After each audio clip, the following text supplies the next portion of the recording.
Bonjour. Dans cette vidéo, nous allons essayer de répondre à la question suivante. À quoi sert le théorème de Thalès? Mais avant de répondre à cette question, revenons à l'origine. L'histoire commence il y a un peu plus de 2500 ans, lorsque Thalès se rend en Égypte. Il y va pour commercer, pour étudier, pour échanger avec les savants égyptiens.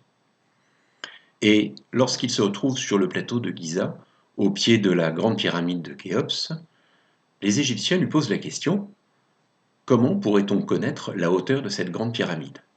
En effet, ils sont capables de mesurer la longueur de chacun des côtés de la pyramide, mais personne ne peut mettre un instrument de mesure partant du sommet de la pyramide pour arriver jusqu'au pied de celle-ci. Thalès va avoir une idée absolument géniale. Pour résoudre la question qui lui est posée, eh bien Thalès va utiliser un allié omniprésent en Égypte qui est le Soleil.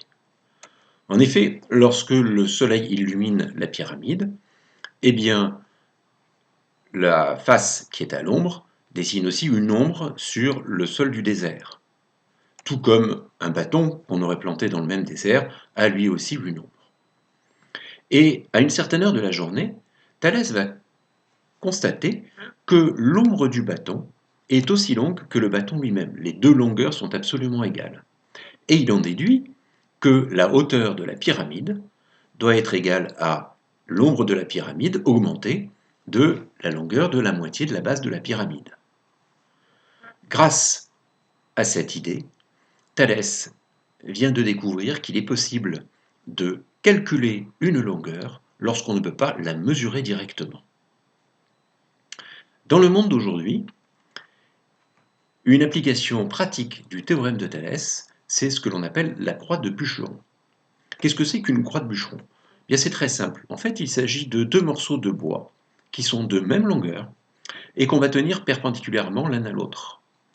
Il y en a un qu'on tient à l'horizontale qui va permettre de viser, et l'autre qui est tenu à la verticale.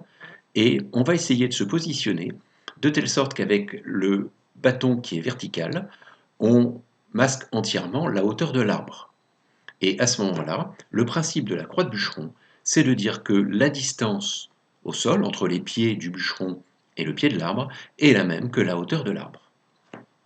Regardons un petit peu ce qui se passe d'un point de vue tout à fait géométrique.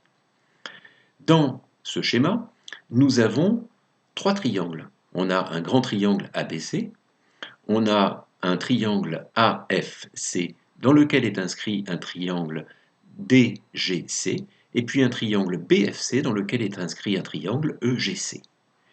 Et comme le bâton du bûcheron est vertical et que, évidemment, la hauteur de l'arbre qu'on cherche à mesurer est également verticale, nous avons bien deux droites qui sont parallèles.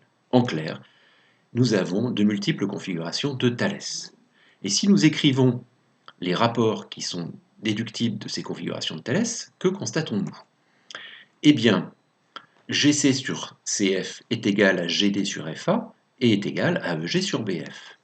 Mais alors, la longueur FA, c'est bien GD sur GC que multiplie CF. Je n'ai fait qu'un produit en croix. Et la longueur BF, c'est bien EG sur GC que multiplie CF, toujours en faisant un produit en croix. Par conséquent, la longueur BA, la hauteur de l'arbre, eh bien c'est BF plus FA, et BF plus FA, c'est égal à EG plus GD sur GC, le tout multiplié par CF. Mais EG plus GD, c'est l'un des deux morceaux de la croix de bûcheron, celui qui fait la même longueur que GC. Donc EG plus GD sur GC, ça fait tout simplement 1, et j'ai bien le constat que BA est égal à CF, c'est-à-dire que la distance entre les pieds du bûcheron et le pied de l'arbre est la même que la hauteur de l'arbre. Voilà, c'est tout simplement à cela que sert le théorème de Thalès. Le théorème de Thalès nous permet de calculer des longueurs lorsque nous ne sommes pas en mesure de les mesurer. Maintenant que nous savons à quoi il sert, il ne nous reste plus qu'à apprendre parfaitement à s'en servir, par exemple en regardant la prochaine vidéo.